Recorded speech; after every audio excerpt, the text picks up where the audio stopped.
Hi, welcome to Intro to Qualitative Analysis using AI tools. Today, you'll learn how to use qualitative analysis software and AI to find themes and patterns in your qualitative data. I'll be teaching both introductory qualitative analysis methods as well as how to use qualitative software and AI tools. If you're unfamiliar with both of these, then you're in the right place because I will show you the ropes. It can feel very intimidating to learn qualitative coding, and it can be very tempting to use AI to take shortcuts. But it's very essential to learn the underlying qualitative methodologies before using AI to aid your process. So I'll show you practical, simple examples to help you get started. I'm not here to teach instant shortcuts or instant solutions. So if you're looking for a quick way to automatically and instantly have AI code your whole data for you, this is not for you.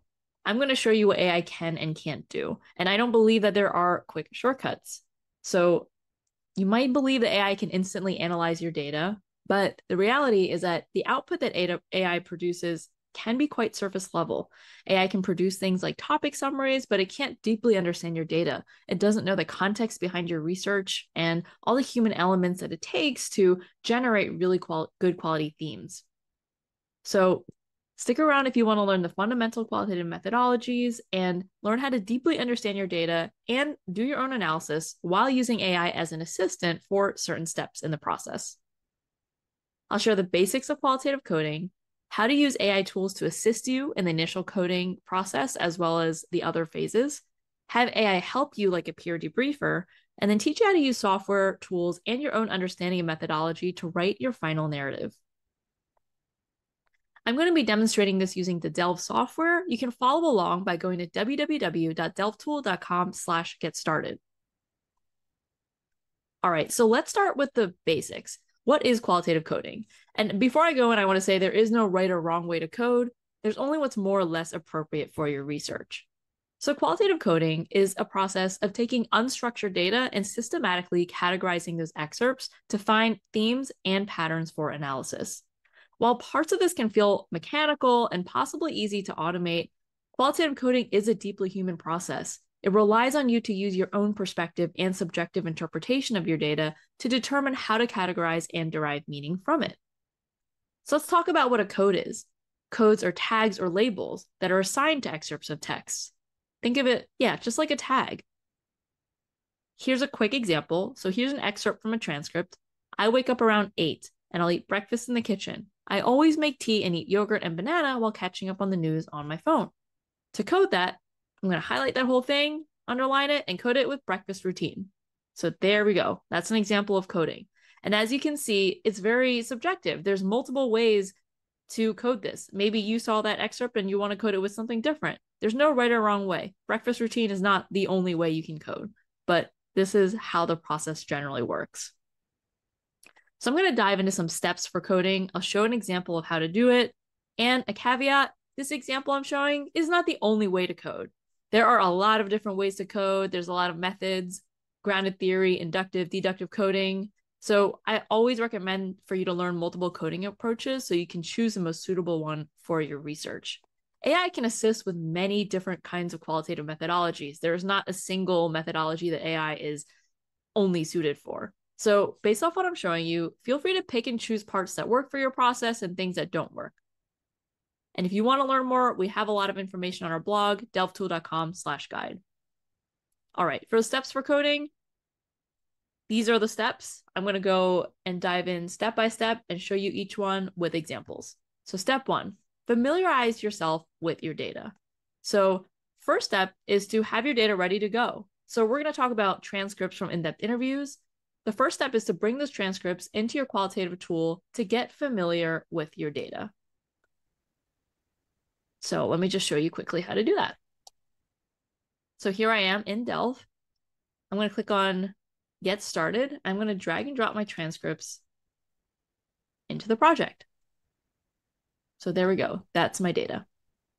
I can click through the transcripts on the left-hand side. And what I mean when I say familiarize is I mean go read each one and get a deep sense and understand each one of these transcripts. When you use AI tools to help you with coding, the AI is going to be very eager to give you these answers, help you find themes. but you need to be familiar with your data and have the deep internal knowledge about your information to know when you need to push back, when AI isn't providing helpful answers, or sometimes AI is going to make some things up. AI might tell you one of your participants said something when they didn't. AI hallucinations happen, and you need to understand and be familiar with your data so that you can catch that, and then you can know and have quality analysis from that. So much like when you're working with a collaborator, if you're working with a collaborator in research, it's helpful to know your research so that if they help you code, you can understand their coding. Same thing with working with AI. You need to understand and be familiar with your information so that when AI is giving you an output, you can understand how to evaluate it. Yeah. So like I said, you always need to verify AI's outputs, and it's very efficient to just be familiar with your data. Step 2 is to create initial codes. So based off your familiarization with your data or your research questions or your framework. So let me start with one basic thing. You can create codes based off your research questions. So I have some research questions here. What were participants' initial experiences like? Initial experiences could be one of my codes. So I'm going to create that. And then I'm going to create a code description. This description is really important because it is a way to communicate both to yourself, to any team members, and to AI what you mean. So make it short and succinct, but clear.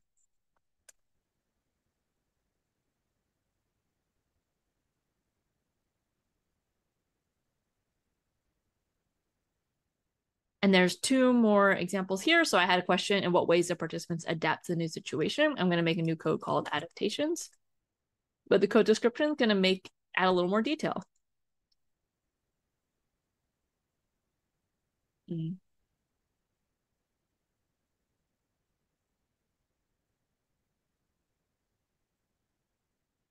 And one more: what routines were interrupted during the lockdowns? That was one of my questions. So I'm going to add one called interruptions.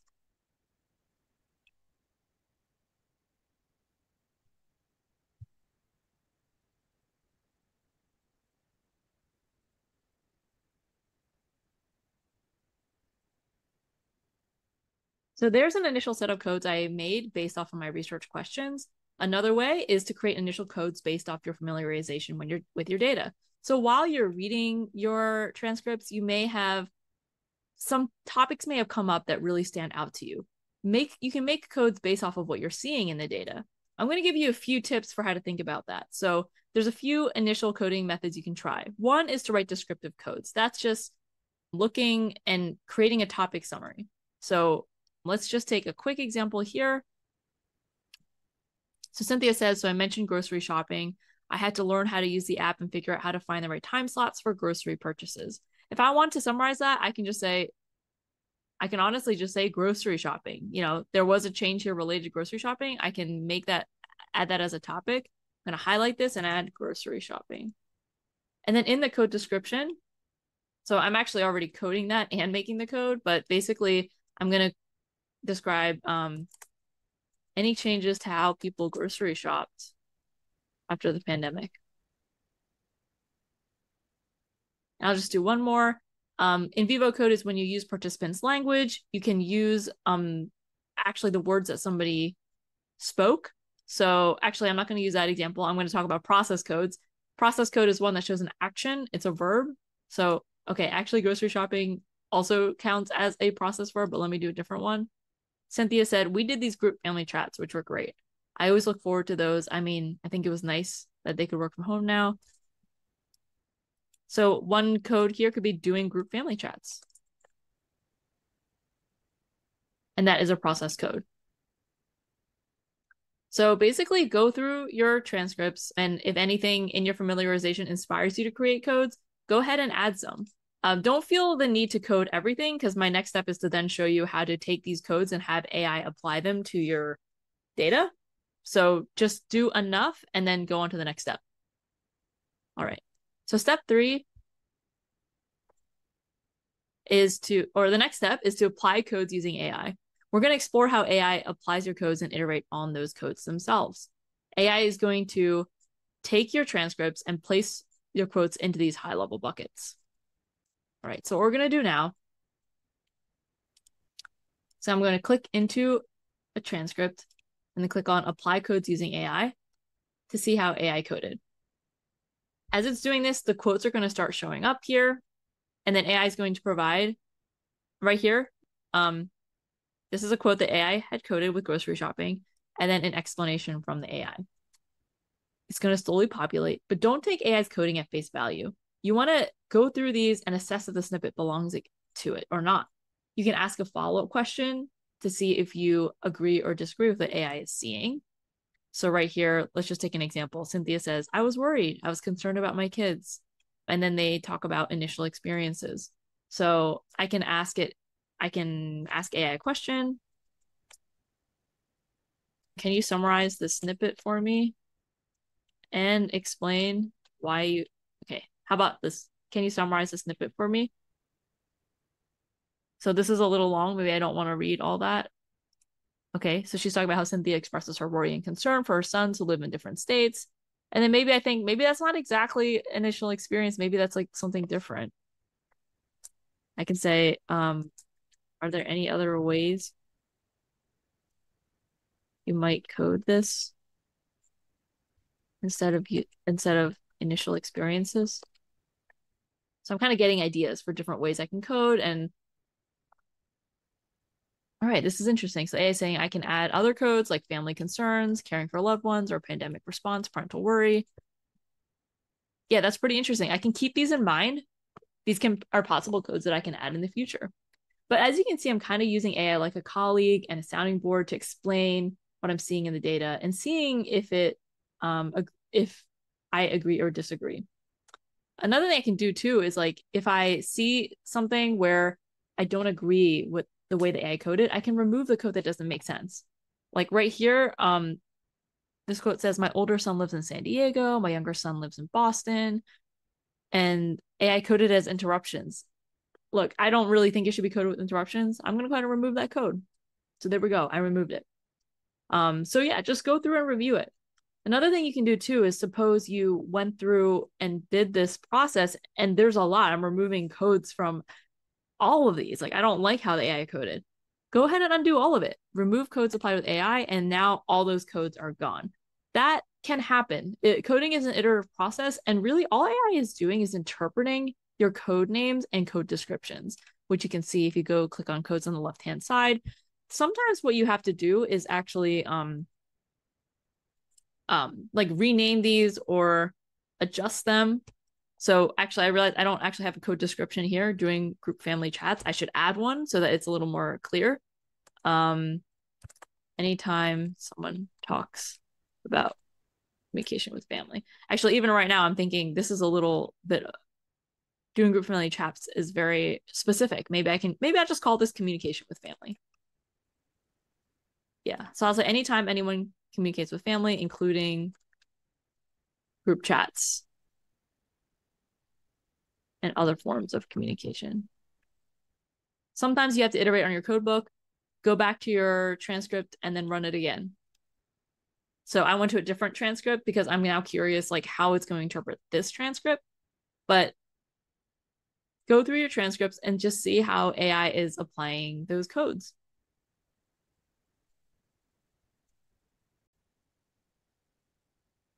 The next steps after applying those codes using AI is to explore your data with prompts and questions. You will add new codes and subcodes and revise those codes. I'll talk about how to actually do that. So let's go back into Delve. I'm going to go into the AI chat. Which I can click on the left-hand side, and I'm going to ask it to summarize some topics coming out of a code. So let's talk about adaptations. I'm going to filter here by adaptation. So I'm going to basically ask questions about all the quotes that AI coded with adaptations. Let me just show you real quick what those are coming from AI. So these are all the quotes that AI coded with adaptations. But there's 42 of them, and I want to see, what are some things that are coming up within that code.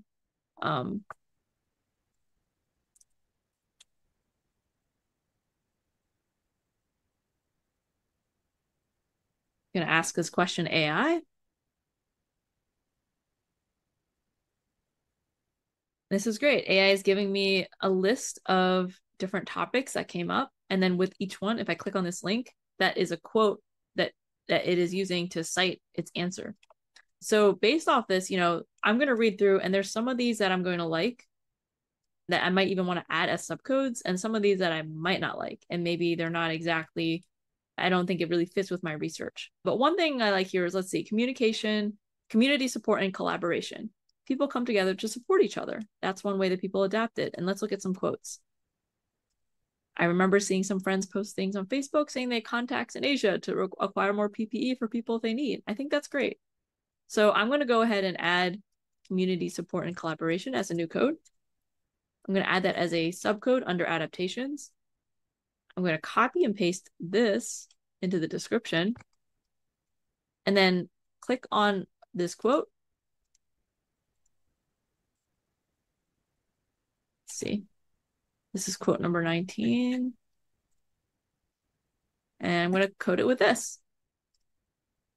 Let's look at the second one.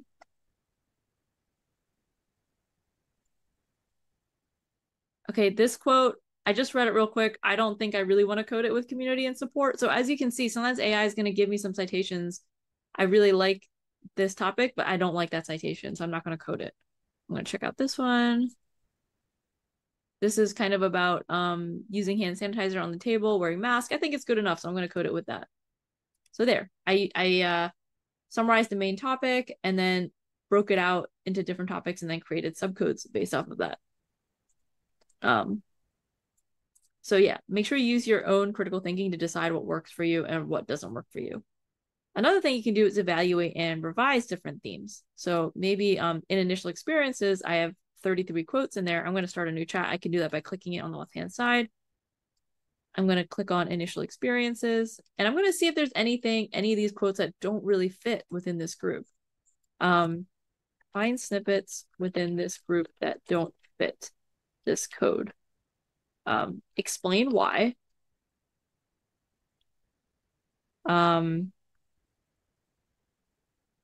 Show this to me in a table with the snippet, your reasoning.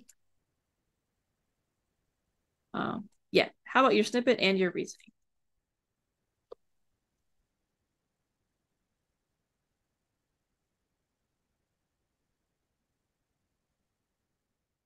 All right, so it gave me 2 quotes out of these 33 that it thinks that don't belong in the code of initial experiences. So let's take a look at this. So here is the snippet itself. I think it wrote it out here, but I can also look at the exact snippet.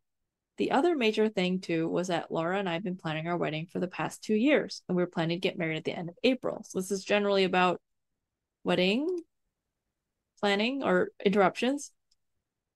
So the reasoning the AI said is that this snippet is from this transcript, which is about the impact of the pandemic, while the task is about initial experiences. Yeah, I would actually agree with that. So it's kind of funny here, right? Like AI is the one that coded this, but now AI is the one telling me that it shouldn't belong. But I think it's right. So it's kind of, you're having AI double check itself, but now I'm double checking the AI itself. So I'm going to go ahead and remove that from initial experiences. Let's look at the second one. This is the interviewer. Thanks for sharing your routine. Now think back to last March. What was it like when you first heard about COVID-19? Okay, that's definitely does not belong. So I'm going to remove that. So yeah, AI helped pull those out. I would also highly recommend, while you use AI chat to do that, I think it's a reminder that you should go in and, every now and then go out of the AI chat and look for yourself. Do you think that these belong? Go ahead and see if there's certain things where you want to remove it from the code. Okay, let me just show one more example of a thing to come up with more subcodes. Back to AI chat. I think there's a bunch here that showed up in communication with family. So let's do that. I'm going to clear this. I'm going to filter by communication with family. Break up these snippets into subcodes. How about into groups?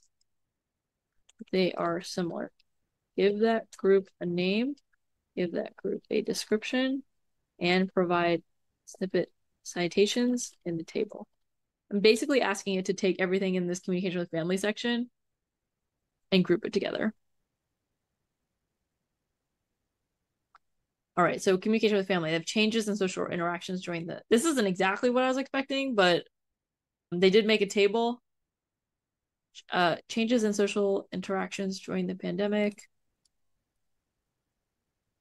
Description.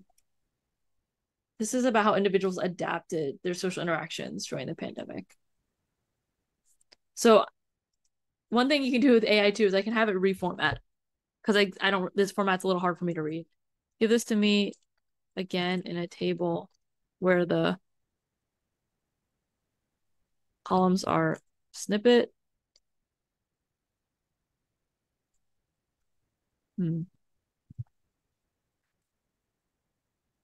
Are the name of the group description, or how about the name of the subcode description, and the snippet citations. Let's just try that. So definitely I encourage you to iterate with AI until it's kind of showing you what is, okay, this is a little more helpful for me. Concern for a pet's well-being. These snippets highlight a pet owner's concern about their dog's health issues in communication with family.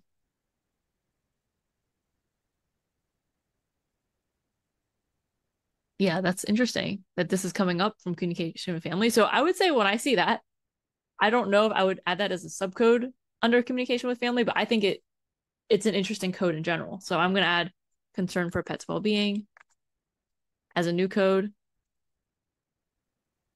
I'm going to take that code description, add it, and then take a look at these quotes. And I'm going to code the ones that I think are relevant. So you can see I'm kind of starting to build my code structure with the help of AI, but I'm doing a lot of my own critical thinking here. Actually, this one looks like this is actually the interviewer asking a question. So I'm going to remove both of these.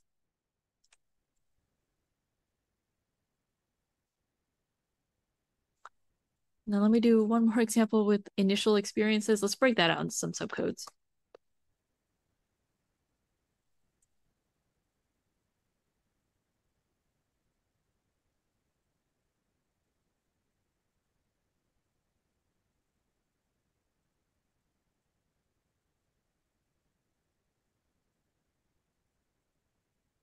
All right, this isn't exactly what I'm looking for because this is giving me the transcript name. How about break up these snippets into groups according to similarity?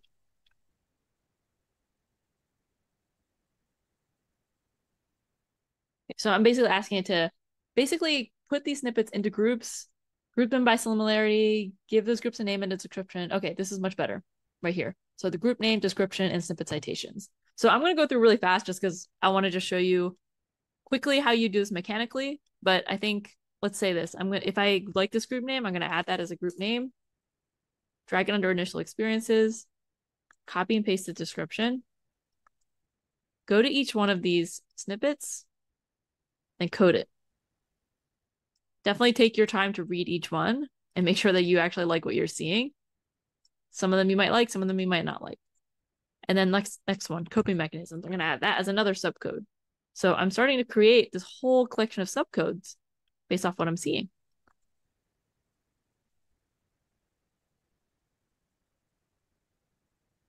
Coding that with coding mechanisms, coping mechanisms. Yeah. Yeah, spend some time adding more quotes to those things. As you can see, my code book structure is starting to form. I have some top level codes and subcodes. All right. Step 7 is to turn high level codes into themes. So a high level code is often a topic summary, but a theme is a little more nuanced like that. A theme is helping to connect different topics together. So let's say an example of a theme could be that I have this code here about communication with family. I have interruptions. Maybe I'm seeing that communication with family was interrupted due to ways that people were adapting to the pandemic. So I'm kind of stating that based off of what I was finding. I'm going to create a I'm going to create a code, but I'm going to name it something longer that is actually a more comprehensive theme. So let's just say communication with family was interrupted due to adaptations to the pandemic. So that is like a more substantial theme. And then I'm going to take this adaptations and drag it underneath there, and then communication with family and drag it there. So now when I look at my code tree, this is a theme. Communications with family was interrupted due to adaptations to the pandemic. I probably should be a little more specific than that, but as you can see, I'm starting to connect these three codes together with an overarching theme. You can also have AI chat explore some of that for you. So I'm going to go back to the chat and I'm going to, let me just see if there's any, maybe I'll ask if there's any relationship between like coping mechanisms and interruptions.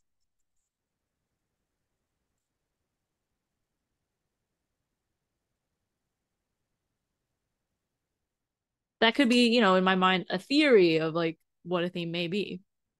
And then the AI is like, yeah, there was a relationship between coping mechanisms and interruptions. They talked about how individuals mentioned various disruptions, and in response, they had coping mechanisms. So that's pretty awesome. I'll say, can you summarize that in a short code name and give me a code description? Although this is kind of like a theme. Interruption, coping, relationship. Okay, so I'm going to make a theme based off that. I'm going to actually go a little further than what it gave me. I'm going to say, like based off of what it was saying here. Let's see, coping mechanisms caused interruptions in people's lives. And then from there, I'm going to drag interruptions under this and coping mechanisms under that. And maybe I like this description here. I'm going to add that as a description under that theme. And now if I look at my code book, I've got this nice substantial theme that is connecting different codes together. So there we go. Step 8 is to write your narrative. So every narrative is different, but generally you're going to write out your themes in prose. You're going to write out explanations for them, followed by supporting quotes. So what you can do is you probably will have another document open, whether it's Google Docs or Microsoft Word, where you're writing your narrative, but you're going to go and explain your theme. So I'll do a write-up on this, coping mechanisms. I'll bring this into my report, and then I'm going to ask for some quotes. So let's see, I'm going to select these three. Give me some notable quotes that I can use in my, I'll say, dissertation.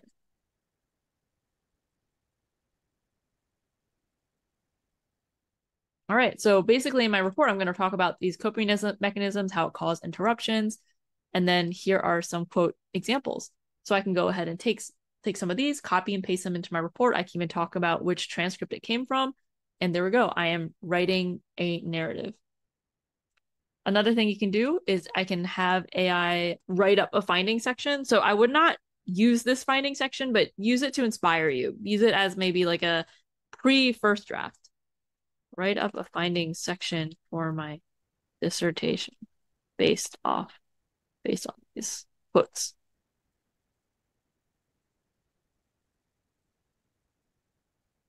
All right, so there is a finding section. Go ahead and read that. Help it inspire you. Take out the things that don't make sense. Edit the things that you think could be revised. Take the things that are making sense for you. But overall, again, use your own analytical brain and mind to figure out how to write your final dissertation. But there we go. That is the end. Thank you so much for watching this webinar. We covered the basics of qualitative coding. I showed you how to use AI to assist you in initial coding, to find sub-themes and themes. You have AI help you like a peer debriefer where you can bounce ideas off of them. And I showed you how to use the software, as well as your own understanding methodology to write your own final narrative. So thank you so much for listening in.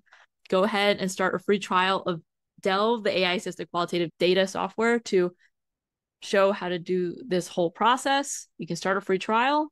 We also have an AI blog where we talk a little more in depth about what AI can and can't do if you're interested in going a little bit deeper. We also have a lot of methodology guides at delphtool.com/guide.